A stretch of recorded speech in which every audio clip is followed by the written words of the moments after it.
acara majlis. Bismillahirrahmanirrahim. Assalamualaikum warahmatullahi wabarakatuh. Alhamdulillahi rabbil alamin. Wassalatu wassalamu ala asyrafil anbiya'i wal mursalin wa ala alihi wa sahbihi ajma'in. Subhanaka la ilma lana illa ma 'allamtana innaka antal alimul hakim. La hawla wa la quwwata illa billahil aliyil azim. Asbahna wa asbahal mulku lillah walhamdulillahi la syarika lah. Yang saya hormati Datuk KP ada di sini, Tok Ded ada di sini, Timbalan KSU ada di sini, VC, tuan-tuan, perempuan yang saya kasihi, mahasiswa, mahasiswi UUM sekalian.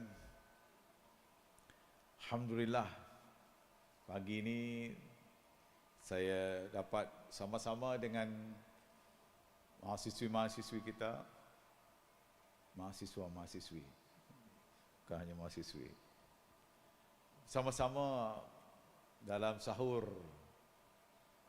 dengan saudara-saudari semua di dalam bulan yang mulia ini, bulan yang sangat istimewa kepada kita.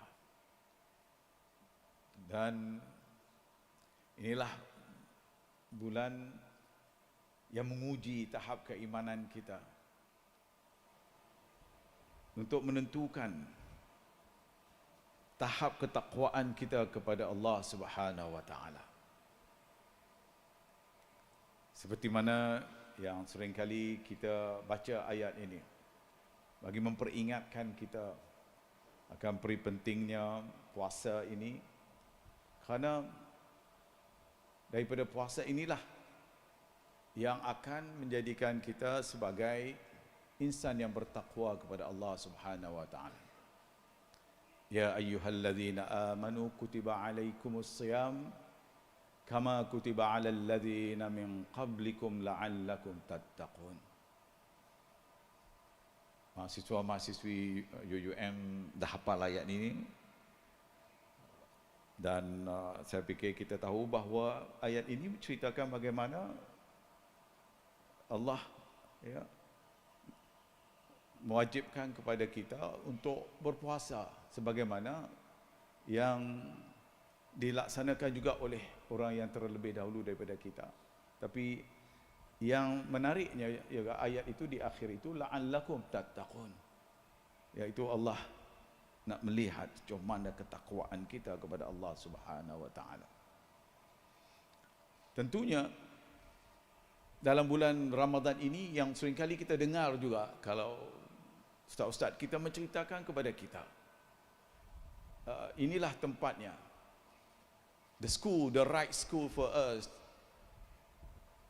to educate ourselves. This is the place where we train ourselves. If you don't mind, I just also speak in language because I know numbers of you that I met just now from a different part of the world. I read one of the very important verses of the Quran just now about Siyam, about fasting. Dan dia merupakan satu yang disebut, kalau ustaz-ustaz kita menceritakan kepada kita bahawa ia adalah satu madrasah. It's a madrasah, it's a school to train us. Yeah. Why is this school in the first place?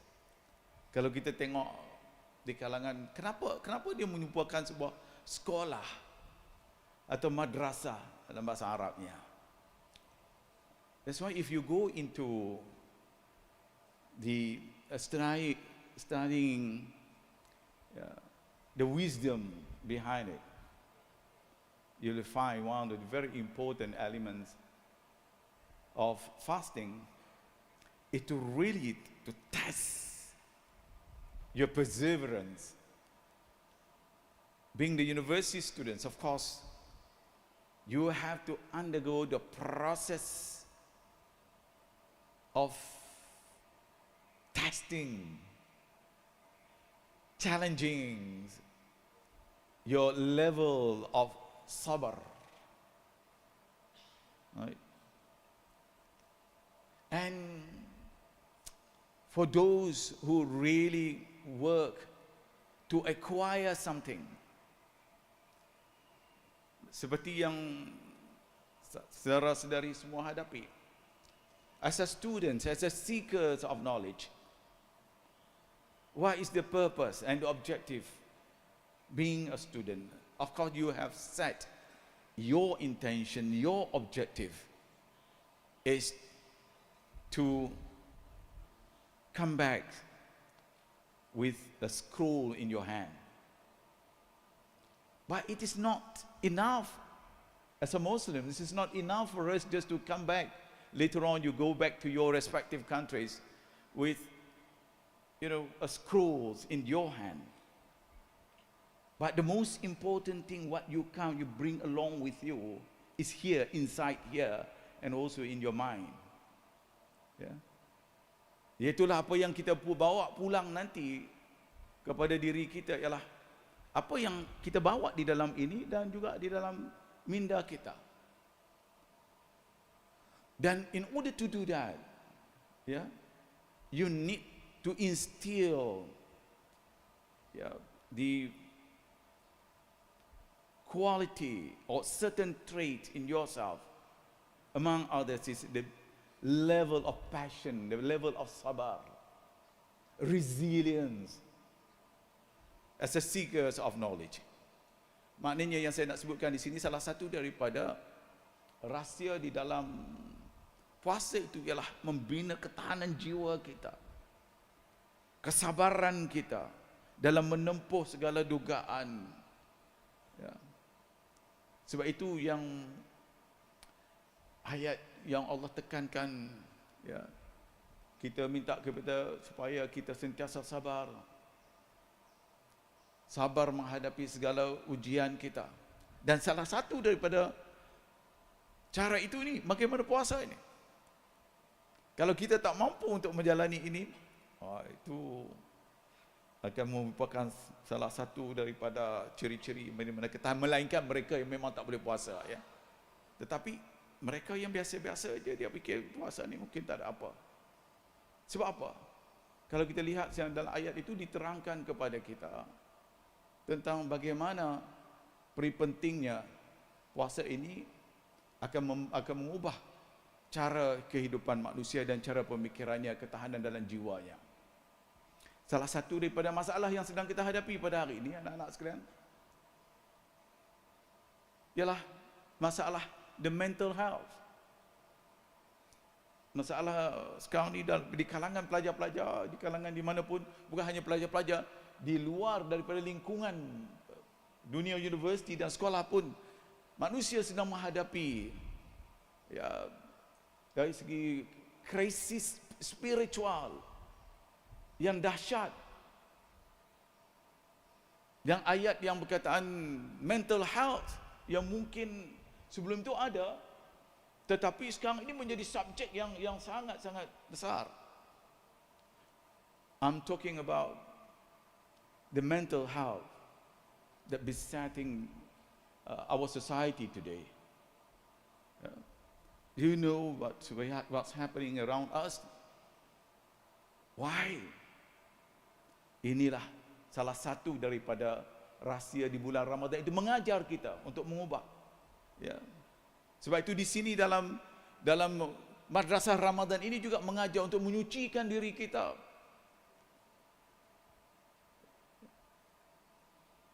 Iaitu menjadikan diri kita manusia yang lebih baik, lebih tenang, lebih sabar. Kalau mungkin selama ini kita menghadapi kekusutan, segala macam kekusutan, cuba saudara-saudara sekalian rasakan bagaimana ketika mana kita berpuasa, bagaimana tenangnya jiwa kita, bagaimana dalam masa yang sama ringan, kita rasa ringan badan kita, yang mana rasa gemuk, dia rasa kurus. Itu dari soal fizikal. Cuba saudara rasakan, salah satu daripada kawan saya bagi tahu dengan saya. Salah satunya cuba saudara rasa deria saudara-saudara sekalian waktu bulan puasa. Bagaimana deria, antaranya deria hidung saudara-saudara sekalian begitu sensitif dengan bau. Betul atau tidak? Kan? Kita akan rasa orang pakai baju apa kita dia rasa lain. Sebab deria itu telah mengubah. Sebab puasa itu telah mengubah. Ya, dalam ni. Itu baru deria. Dan begitulah juga dengan jiwa kita. Di mana Allah sebutkan qad aflaha man zakkaha wa qad khaba man dassaha. Ya. Berjayalah orang yang menyucikan, ya, berjayalah orang yang menyucikan jiwanya. Ya, rugilah orang yang mengotorinya. Jadi ini antara rahsia-rahsia yang kita dapat lihat daripada Ramadan kita. Dan jangan lupa anak-anak sekalian, saudara-saudari sekalian, dalam Ramadan itu juga ada dua prinsip asas yang kita jalani bersama-sama. Yang tidak ada di bulan-bulan yang lain. Ya. Apa yang disebutkan dua, kalau ustaz-ustaz kita selalu mengajar kita dulu, ya, iaitu ada dua katanya. Yang pertama qiyam, yang keduanya siam. Ya. Bulan lain mungkin individu-individu, dia siam, dia boleh siam sunat dia hari Isnin, hari Khamis ataupun 13, 14, 15. Ya. Tetapi dalam bulan Ramadan ini istimewanya dia ada dua konsep besar, iaitulah qiyam. Di waktu qiyam inilah yang kita qiyam, yang kita solat tarawihnya. Ya, ada yang ramai kesepakatan di kalangan ulama mengatakan bahawa qiyam itu juga termasuk dalam tarawih itu sendiri. Dan ada yang buat sambung lagi dengan tahajudnya dan sebagainya. Qiyam. Yang keduanya ialah siam. Ya. Batu dalam hadis Nabi yang menyatakan, hadis yang famous yang kita tengok ustaz-ustaz kita juga nerangkan kepada kita. Man qama ramadana imanan wa ihtisaban ghufira lahu ma taqaddama min zambi. Man qama ramadana. Satu lagi man sama ramadana. Itu hadis juga lagi, satu lagi.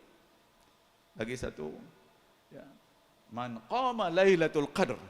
Ayat itu semua yang lain semua sama. Hadis ini sahih Bukhari. Jadi dan saya nak ceritakan bagaimana Rasulullah memperingatkan kepada kita. Ya, mereka yang bangun, yang melaksanakan ibadah di bulan Ramadan, yang man qama ramadana imanan wa ihtisaban. Apa ihtisab itu? Hisab itu mungkin kita kata hisab kira-kira.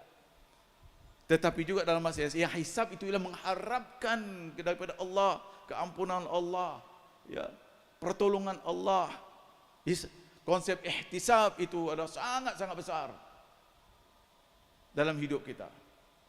Ya. Yang kita kata ilmu hisab itu kan.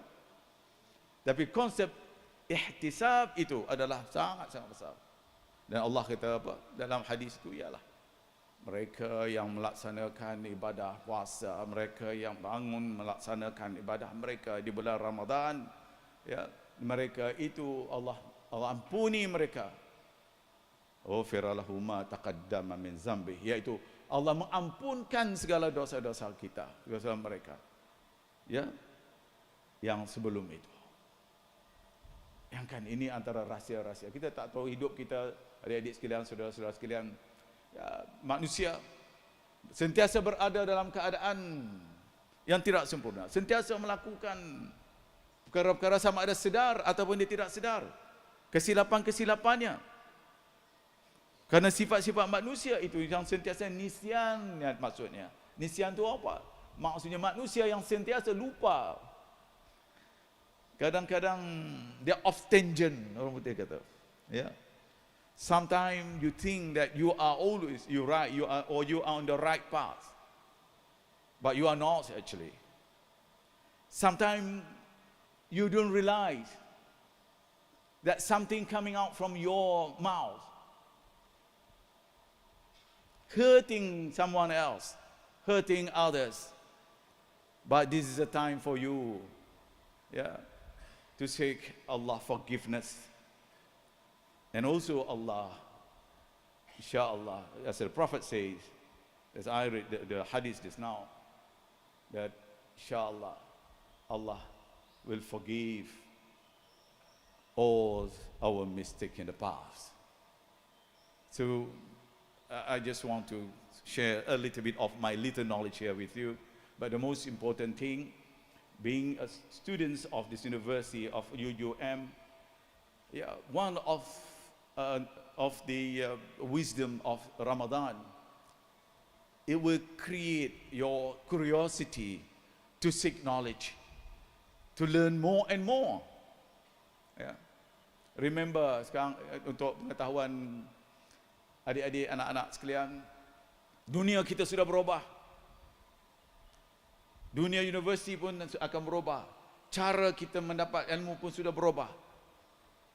Universiti adalah tempat sebagai permulaan sebenarnya untuk kita menuntut ilmu. You must remember, the place called university is not the final place for you to seek knowledge.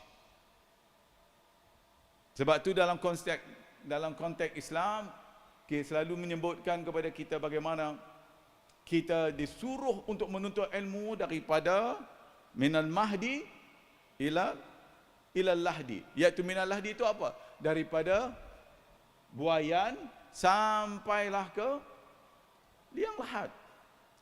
Dan hari ini masyarakat dunia memahami konsep lifelong learning.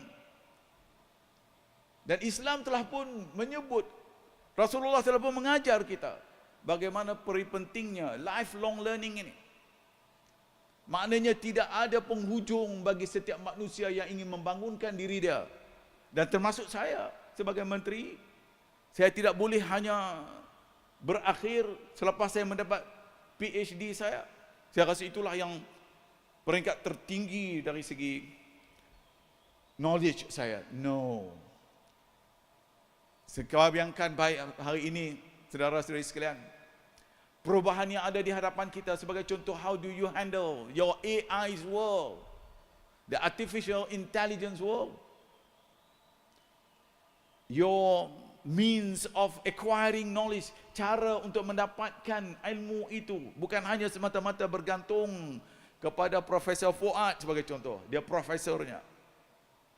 It's no, I mean, yes, you still need your teachers, but teachers is not the only means of acquiring knowledge. Because there are other ways, other means. AI, ChatGPT for example. I know many of you might use ChatGPT kan, untuk dapatkan macam mana nak bagi jawapan yang mudah ni, kena tengok ni kan, nak dapat something that you cannot avoid. Tetapi caranya bagaimana? Bagaimana kita nak memulakan, nak dapatkan pengetahuan kita, sedangkan kita tengok ilmu yang dah ada di hadapan kita. Dalam setiap telefon kita itu terkandung jutaan maklumat dan ilmu, apa yang dipanggil information explosion, and even some people say it is a knowledge explosion. Maknanya kita nak cari ilmu apa, nak cari apa, nak cari makna apa, nak cari apa, dia boleh ceritakan dekat kita, dia boleh bagi panduan dekat kita. Sama ada betul ke tidak panduan itu lain cerita, tapi dia boleh bagi jawapan terus kepada kita.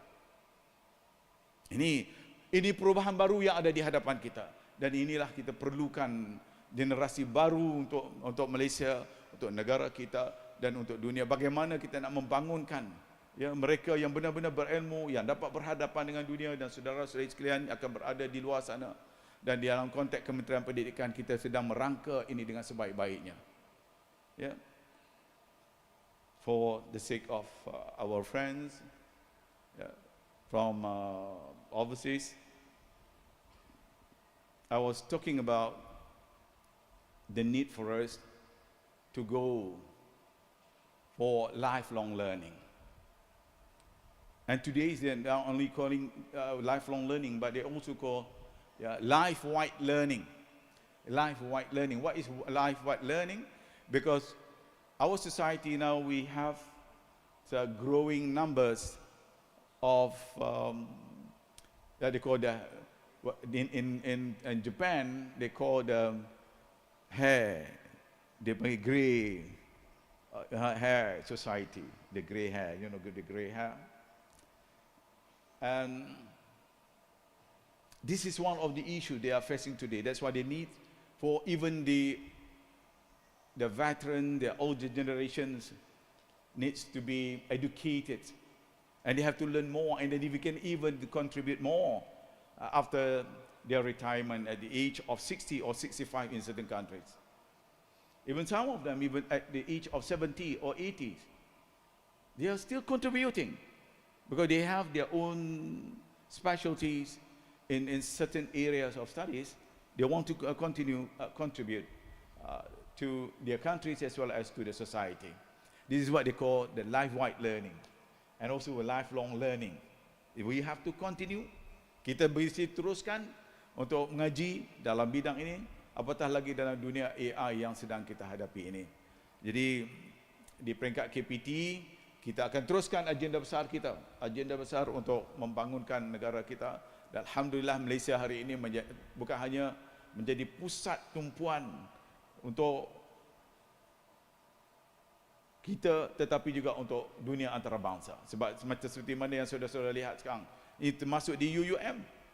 UUM juga menjadi tempat tumpuan pelajar-pelajar antarabangsa yang mungkin sebelum ini saudara tak pernah mimpikan. Waktu zaman saya, UIA dulu kami itulah satu-satunya yang waktu itu, tahun 83, yang kami dapat tengok muka masyarakat antarabangsa yang macam-macam color.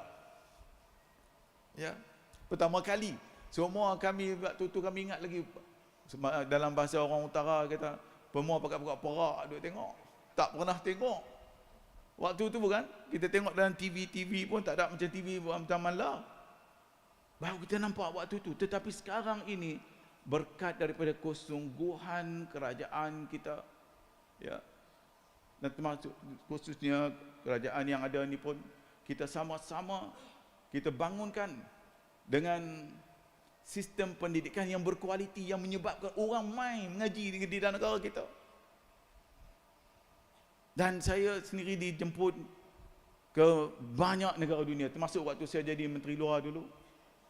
Termasuk jadi menteri pendidikan tinggi ni pun kadang-kadang dijemput sana, jemput sini, jemput sana untuk cakap sana, jemput sana, merata tempat. Pasal apa? Mereka nak mengetahui sistem pendidikan Malaysia. Dan kita ada rakan-rakan kita, alhamdulillah, ya, kita ada rakan-rakan daripada Indonesia yang juga mempunyai kualiti yang baik. Dulu ingat tak, kita mengaji di Indonesia. Dan sekarang pun Indonesia pun dia bangun dengan kualiti dia yang baik. Begitu juga negara-negara yang lain.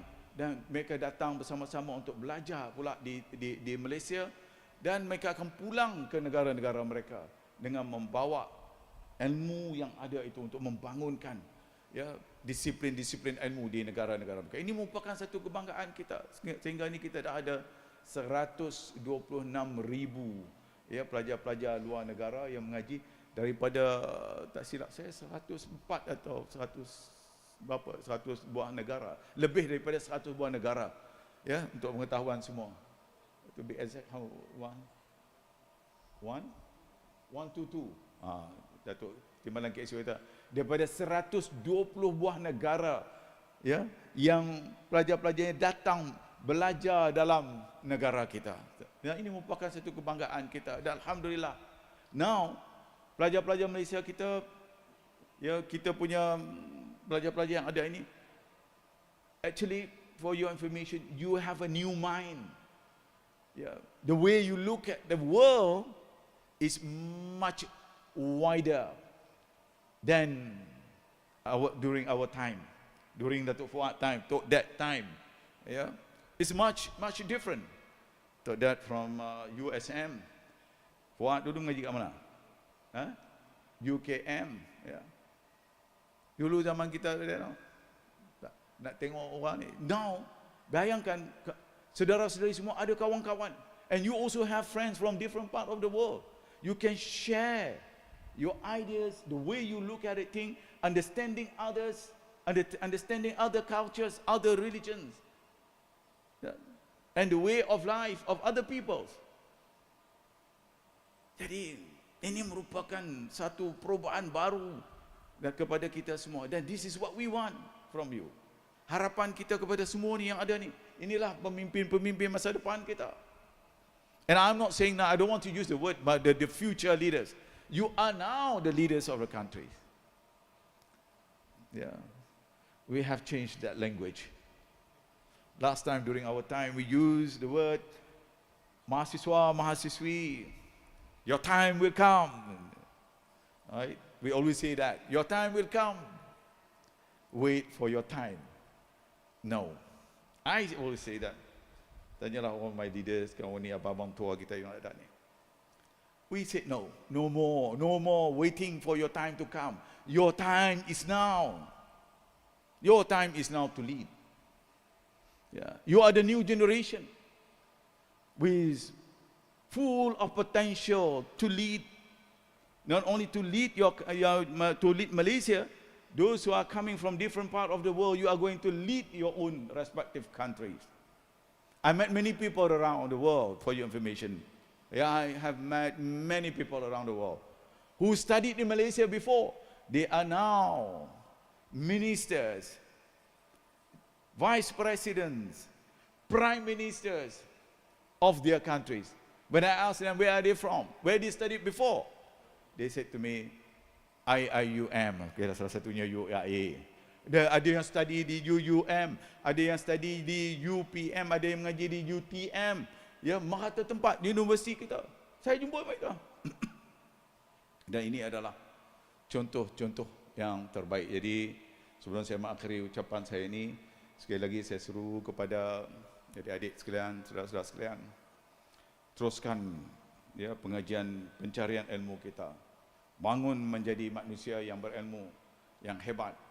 Dan insya-Allah komitmen kita, komitmen saya dan Yang Amat Berhormat Perdana Menteri dan seluruh pimpinan dalam kerajaan ini, kita akan terus membangunkan dari segi nilai dan kualiti pendidikan kita yang terbaik untuk generasi kita yang ada. Dan kita harapkan manusia yang akan bangun nanti akan menjadi manusia yang sebaik-baiknya, manusia yang seimbang, ya, antara bukan hanya untuk satu sudut saja, semata-mata untuk dunia semata-mata, dan menafikan nilai-nilai akhir ukhrawi dan juga dari segi membina yang ada di dalam jiwa kita ini. Sebab itu kita berikan manusia yang seimbang dengan sebaik-baiknya. InsyaAllah kita doakan agar matlamat kita bersama-sama ini akan mencapai tujuannya. Dan saudara saya sekalian, sebagai generasi penerus ya yang akan terus memimpin negara kita dan juga yang akan memimpin negara-negara saudara-saudari sekalian, akan terus dirahmati Allah dan saudara akan menjadi insan yang hebat ya di dalam konteks saudara-saudari sekalian. Itulah saja nak saya sampaikan. Terima kasih banyak untuk yang lain-lain tu dari segi plan universiti apa semua. Tak payah saya nak terangkan lagi. Datuk Fuad tahu bagaimana komitmen kita bantu UUM dari segi kedudukannya, dari segi keperluannya, kekurangan-kekurangannya telah pun kita bantu. Termasuklah tahun sudah dia kata nak sikit saya bagi juga ada bantuan khas daripada Yang Amat Berhormat Perdana Menteri. Saya bagi-bagikan. UUM dapat berapa last? 5 juta. Duit tu tak masuk dalam bajet yang ada dalam bajet tu, tapi PM dia kasihkan universiti kita. Dia umumkan tambahan dah bulan 12 pun. Ya, dia ambil data ada balance sikit, data bagi kat pengajian tinggi. Jadi kita bedak-bedak seorang sikit.